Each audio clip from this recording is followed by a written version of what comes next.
Étant le conseil Le conseil scientifique. scientifique. Nous sommes le 5 août et le conseil n'a pas fermé ses travaux. Il persiste dans une vision de la crise qui n'est plus tout à fait celle de la réalité. On a parlé de la triste et difficile réalité tout à l'heure.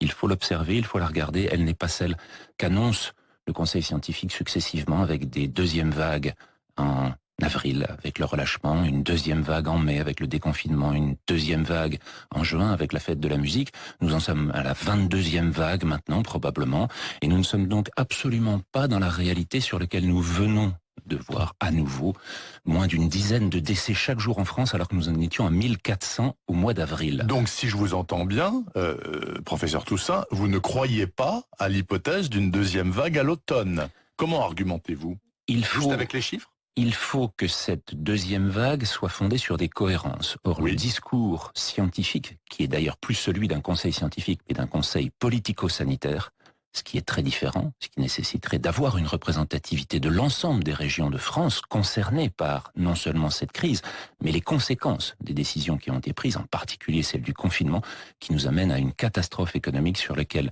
les plus jeunes d'entre nous vont payer un prix considérable. Les jeunes musiciens sont en train de mourir, les jeunes sportifs sont en train de mourir, les jeunes non diplômés sont en train de mourir. Et on voit toutes ces instances culturelles progressivement s'effondrer dans une situation qui économiquement va dépasser de très très loin par ses effets négatifs les quelques rares effets positifs qu'on croyait être ceux du confinement et qui n'ont pas été démontrés. Alors, attendez.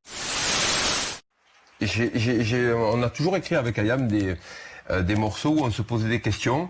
Je me pose des questions, par exemple, je dis pas que le masque est inutile, mais il est utile en février, en mars, en avril, au début de l'épidémie. Aujourd'hui, vous prenez vos boîtes de masques, prenez les masques que vous avez là, européens, et regardez, il y a marqué ne protège pas des virus dessus.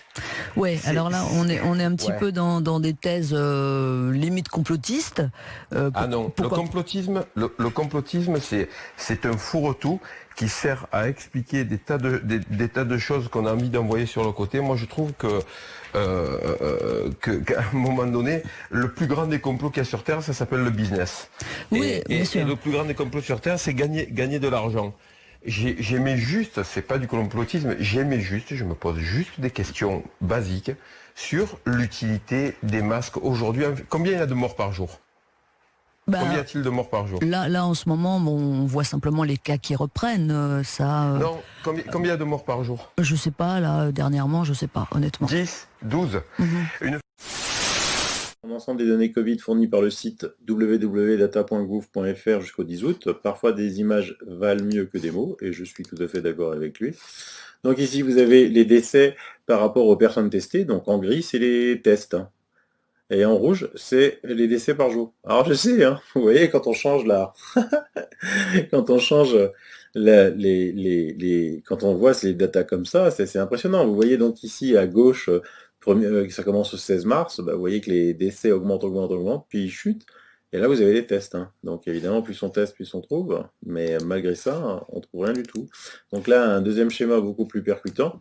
On a toujours les décès en rouge et les cas positifs en bleu. Donc vous voyez, ça c'est en ce moment, avant, à gauche, les médias fake news. Ah, il y a le nombre de décès, ça augmente. Tant et tant de morts par jour. Bah oui, mais bon. Maintenant, regardez, on est en août. Si on parle de morts du Covid... ça fait léger. Donc on parle des cas positifs. Vous voyez comment ils entretiennent la peur par le virus de la peur. Aussi simple que ça.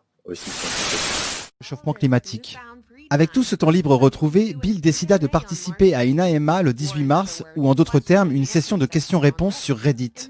Dans cette session de questions-réponses, Bill a révélé son objectif de disposer de certificats numériques pour toutes les personnes.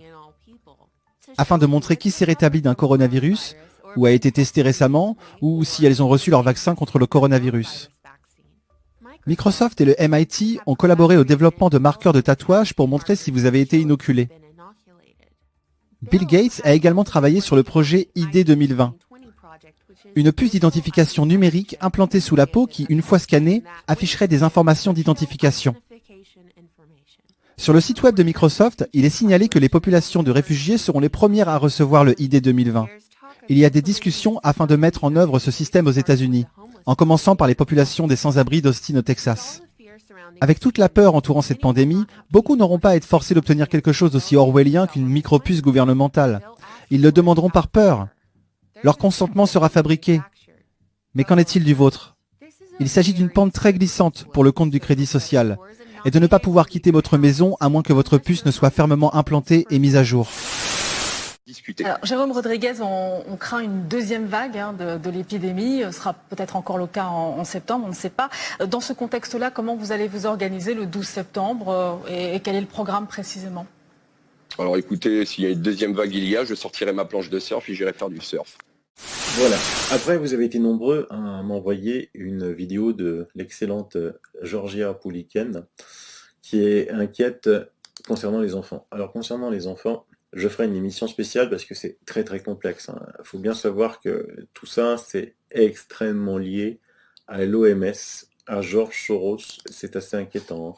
Je vous mets quelques petits articles. L'OMS traite de sexualité enfantine. Quelle bouffée d'air frais. Ça, c'est l'Obs, avec Rue 89. Donc, c'est les journaux gauchistes. Voilà un petit éventail des savoirs et compétences que l'ONU appelle à inculquer aux têtes blondes dans le cadre des objectifs de développement durable de son agenda 2030. Plus précisément, ces programmes d'éducation complète à la sexualité correspondent aux standards de l'OMS pour l'éducation sexuelle en Europe. Vous avez l'excellent blog de Liliane Held Kawam. Franchement, allez-y, c'est ce qui se fait de mieux dans ce domaine-là. ONU, OMS, une éducation sexuelle explosive pour révolutionner l'humain. Vous avez un autre journal gauchiste, Libération, pédophilie, où est la gêne? La pulsion pédophile existe en chacun de nous et les affaires mettent mal à l'aise parce qu'elles interrogent notre capacité à sublimer et à poser des limites à l'enfant. Faut le savoir, pour ceux qui ne sont pas habitués à ça, faut le savoir. Dont le but de tous ces gens-là, c'est de gagner beaucoup d'argent et de contrôler l'humanité. Et la clé, c'est qu'il faut aujourd'hui qu'on se réveille. On ne peut pas continuer comme ça. On ne peut pas continuer à donner notre pouvoir à des gens qui sont véritablement des psychopathes dangereux. Et le côté, je pense, qui est positif, c'est que ça va obliger les gens, je suis persuadé que ça va se faire dans très peu de temps, à se réveiller, à dire, est-ce que vraiment c'est ça le monde que je veux, comme le disait très bien Emma tout à l'heure, est-ce que vraiment je veux un monde de souffrance, d'obéir à autrui, de faire ce qu'on me dit de faire, de me vacciner? Tout ça, c'est une espèce d'énorme bulle qui ne peut qu'éclater. Et elle va éclater parce que chacun va devoir se dire un jour, ça peut être aujourd'hui ou demain, est-ce que ça a un sens tout ça? Les masques, par exemple, c'est typique. Il n'y a aucune étude scientifique qui montre qu'un masque sert à quelque chose, mais il y a des dizaines d'études qui montrent que c'est toxique. Je ne les invente pas, moi je les mets sur mes blogs, mais il y a une masse d'informations incroyables qui vous montrent que les masques, c'est absolument aberrant. Alors, dans le Covid, on vous disait encore, oui, c'est un virus qui tue, etc. Alors, que les gens croient ça, c'était déjà faux, mais enfin bref. Mais pour le masque, il n'y a rien de scientifique là-dedans. La seule raison pour laquelle on veut que vous mettiez un masque, c'est pour vous maintenir dans le stress, la peur et vous rendre malade. Parce que ce qui est dur à comprendre, c'est que ces autorités, au-dessus de nous, obéissent à ceux qui sont en haut de la pyramide, et eux, ils le disent, ils veulent diminuer la population mondiale. Et ils donnent des ordres aux gouvernants pour ça. Pourquoi en France, il n'y a eu aucun traitement? On a dit les gens ils sont malades, il n'y a pas de traitement. Non. Bon, on a voulu maintenir volontairement les gens sans traitement pour qu'ils meurent. Et c'est ce qui s'est passé. On a tué 30 000 personnes en France parce qu'on ne les a pas traités. On les a laissés mourir dans les EHPAD, etc.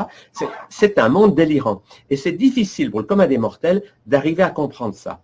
Parce que penser que des gens veulent vraiment tuer des millions, c'est pas facile à comprendre parce que on n'a pas cette mentalité. Des fois, vous êtes en colère contre votre beau-père ou votre belle-mère, mais vous n'avez pas l'idée d'assassiner des millions de gens. Et penser qu'il y ait des gens qui consciemment, intellectuellement, veulent ça, ça semble très difficile à imaginer, et c'est pourtant la réalité. C'est comme ça. Ils le disent d'ailleurs. Maintenant. Si les gens ils voient ça... Oui, mais les gens... Oui, non, mais attention, il ne faut pas oublier l'éthique de la maison, les enfants. Il ne faut jamais prendre les gens pour des cons, mais il ne faut pas oublier qu'ils le sont.